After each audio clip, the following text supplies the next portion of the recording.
DApps. I'm from Brink, and I get to work with Brink every day. Super fun. I'm the front-end lead there. Do a lot of full-stack JavaScript, TypeScript, Solidity as well, but I primarily focus on the front-end aspects of what we're building here and developing dev tools to make it easy to integrate these intent-centric architectures on front ends. So this is what we do at Brink. We're an easy-to-use platform building composable intents. We have multiple ways to do it. We have a DSL, we have an API. It's very familiar to create these intents, and you submit the intents. And we have full-on solver infrastructure as well that really empowers you to be able to create anything from like a limit order, which is probably the most basic, familiar form of intents, to more complex workflows, like maybe like building if this then that statements with one signature with intents. And what's cool is that the smart contracts, the solver network, the intent pool, all of that is already built by us. We manage it all, and it's just as easy as creating the intent and submitting it via our tooling. So we'll take a step back real quick and sort of discuss and visualize what an intent is and how I like to think about intents. The best way I like to think about what an intent is as opposed to a transaction is an intent is simply a transaction with missing pieces that is then delegated to the solver to fill in those missing gaps. So on the left-hand side, that green column, a transaction, is a series of function calls and smart contracts, whereas an intent in the middle is just basically a user defining the end state, the outcome, that is only the end state and the outcome that they can define the parameters, they can define the conditions, and what they want to have happen, like a swap and a transfer. And everything else in between is not up to them, it is up to the solvers. And as mentioned in the previous talk, that's kind of the superpower of solvers is that they kind of fill in those gaps. So this is what this looks like kind of on a front-end perspective and a UX perspective. We actually walk through a user flow. These are a few screenshots taken from our front end. We have stop-loss forms, we have recurring swap forms, we'll get to in a minute. But on the left side, the first thing the user would do was use a form of some sort to kind of define the conditions, the parameter of the stop-loss order. So you might define which tokens you want, how much you want to sell.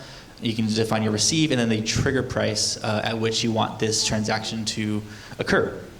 And what's cool about this is that we assume that these are not immediately executable. What we have at Brink is conditional intents. And so you can set a stop-loss order that can execute at a later date, and our solvers, of course, take care of that. The step two is there is an approval transaction required for these intents. As we do work with EOAs incredibly well, we do have to kind of, approve a transfer from withdrawal step there. So that's kind of like really the only gas transaction involved. If you approve for an unlimited amount, you just got to do it once for the first time, and then you're good to go for the rest of the token for all future intents. Once that approval transaction is signed and sent, you then just sign a message. Intents, in essence, is just a message. And in our case, it's an EIP 712 signature. You sign the data, the parameters, the end state, the outcome, and then you submit it literally with an API call. So there is no kind of fancy transaction submissions, of course, except for step two. But it's literally API call, sign message, API call is as easy as that. So once it's actually submitted, it gets pushed back to our back-end infrastructure, which looks a little something like this.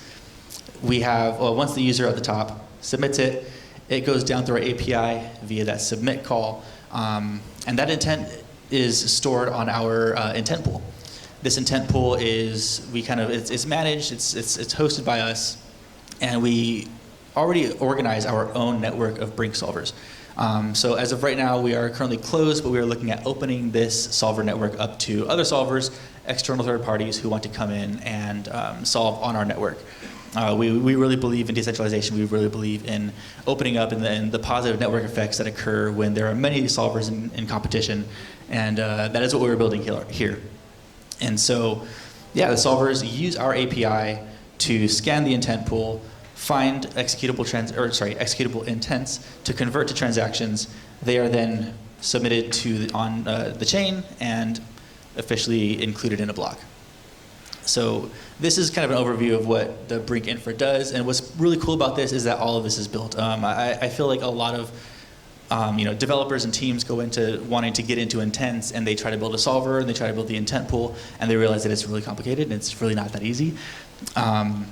What's really cool about this is that this is all open and ready for developers to use.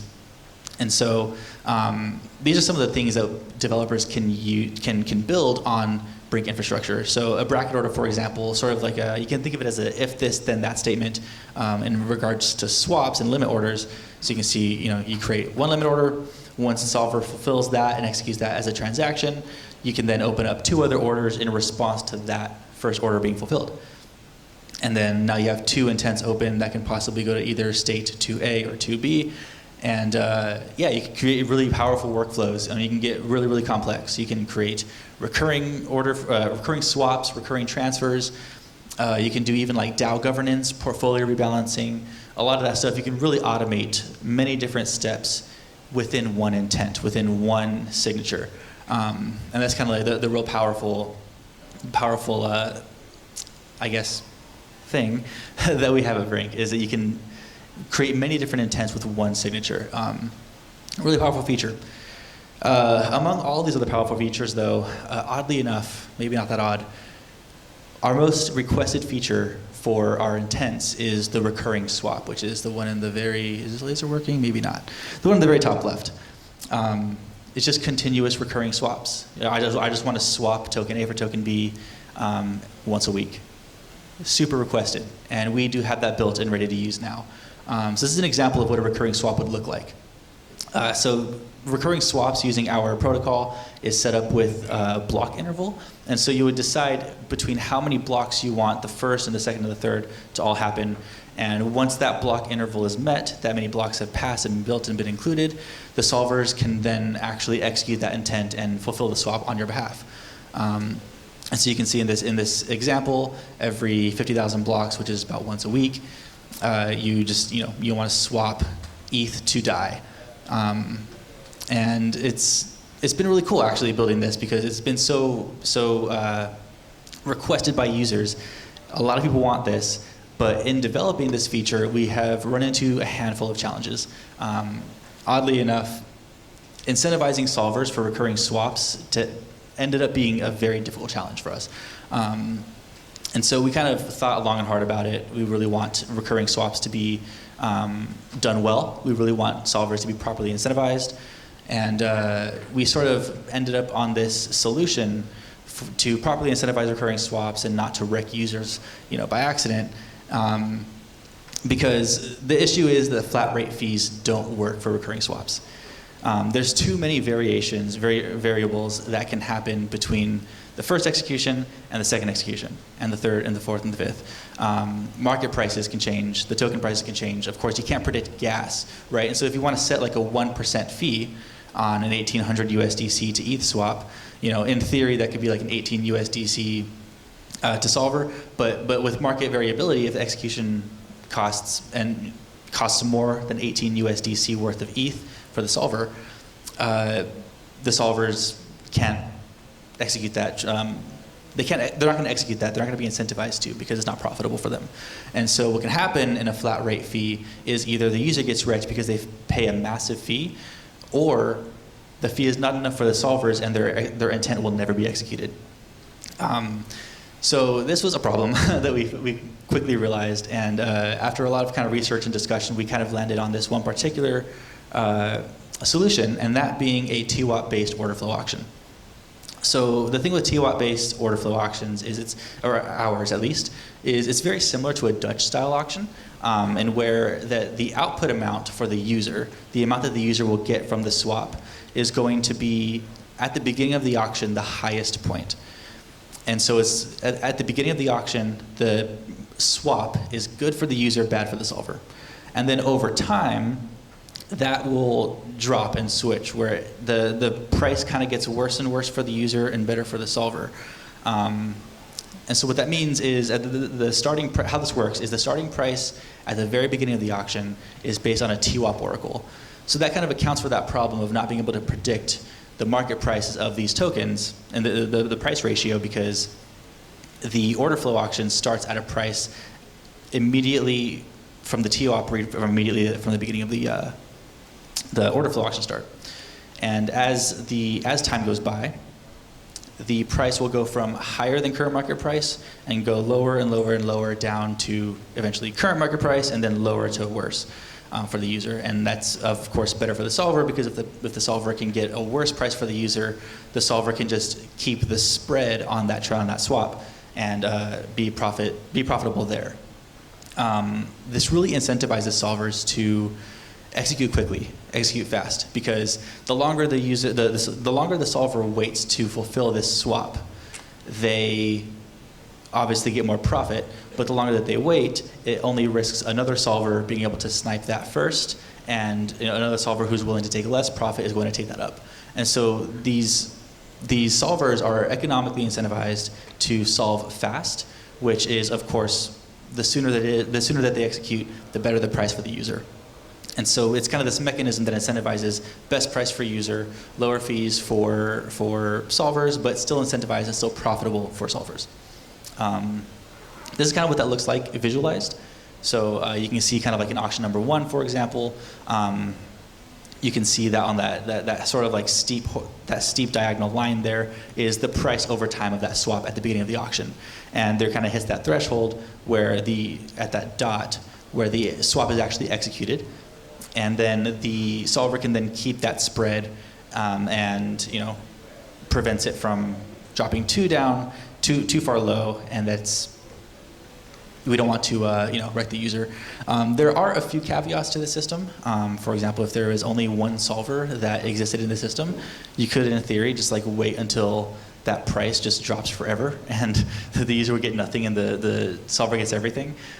So that's exactly why we kind of encourage a network effect, and this really works with a lot of competition, a lot of solvers in this network. So we've, as mentioned before, we really have wanted to get this recurring swap thing right, and we're working on it still, and it's already coming along super well, and we really want to bring it to users, right? We really want to give users the power to have these recurring swaps, to dollar cost average into things, and we have multiple ways to do it. We do have an API, as I mentioned before. We have a DSL, which I will demo in just a second, and we also have widgets along the way, which I will also demo. So this is not full screen. There we go. This is our intent builder. What you see here, this JSON object, is the DSL. The DSL is quite literally a JSON object that you just fill in the conditions and the actions, and you can just define what you want to have happen. So for example, you set your owner. This is the wallet of the owner. You want the token in amount. This is a recurring swap, by the way. You can set the token in amount, which token in, this is USDC, the token out, and then the fee parameter. And then the conditions, in this case, is an interval, a block interval. So every 50,000 blocks, I want to do this action, and I only want to do it 12 times. So 50,000 blocks is about once a week, 12 times, ends up being about 3 months. So I just want a DCA, once a week for 3 months. That's what this intent is. And what's cool about this is you can fetch the nonce in our system. We do have nonces for wallets. And so you just easily fetch that nonce up here, slap it in there, and it's as easy as just compiling the DSL as such, and then signing the intent. And it's literally just a one signature EIP 712 message signature. You sign it, you submit it, and boom. Now I have a recurring swap intent ready to be fulfilled by solvers, just like that. It's like super easy. And we do have docs already live. And so you are able to go to this site here and then click the links up here. It's just docs.brink.trade. And you can check out some of the DSL stuff. We were working on this actively to add more actions, more conditions, et cetera, make things more flexible.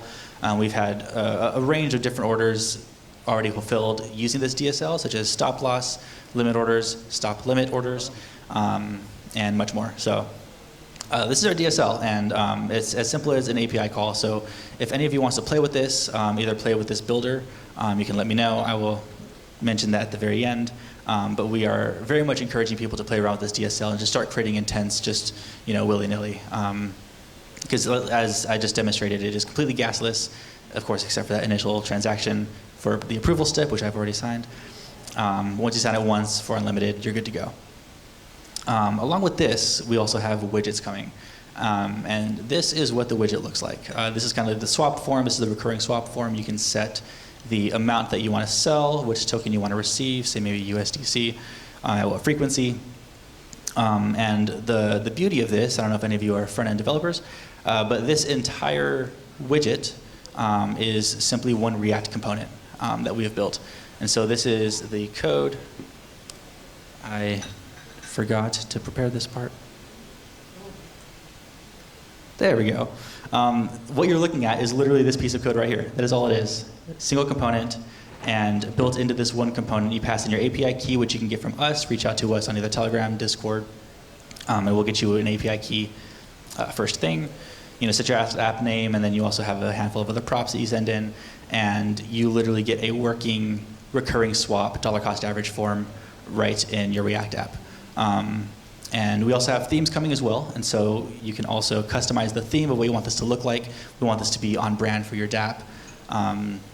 So there's plenty more on the way. We want to have more widgets such as stop loss, limit orders, and then of course anything anyone else might create. And so we're building this open platform for intents, and we really, really, really are excited to have more people building on this, building new intents that we haven't even thought of yet, and that's kind of what we're really excited to do. So the one caveat with that intent builder that I just demonstrated with that DSL is that we do have an allow list on the front end. So it is wallet protected, and so if you wanted to add me on Telegram and send me your wallet address, if you want to play around with that DSL builder, I will add you to the whitelist and get you access today. So don't hesitate to do that if you want to just play around with the DSL and see what you can build. You can also reach out to us on Twitter, app.brink.trade is where that DSL builder lives. And then we also have docs as well. You can reach out to me on Twitter. I'm at Jacob D. Castro, pretty much everywhere. And then hit us up in the Good Intentions Telegram. If you don't know what that is, this conference is derived from just a little group chat that we started a while ago and is kind of built into what you see here. So you can hit me up on Telegram for that, and I will add you today as well. So thanks so much for your time and attention, and have a good one. All right, so if you guys could turn this mic on for him. We have time for like 1 or 2 questions. So if there are any, I can pass you the mic. Yeah.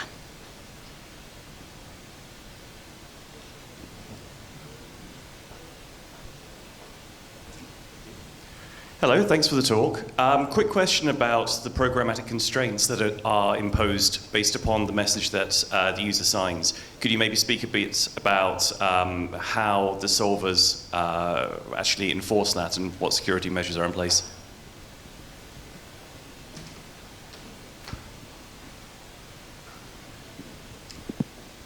Yeah, for sure. Let's check 1, 2, maybe.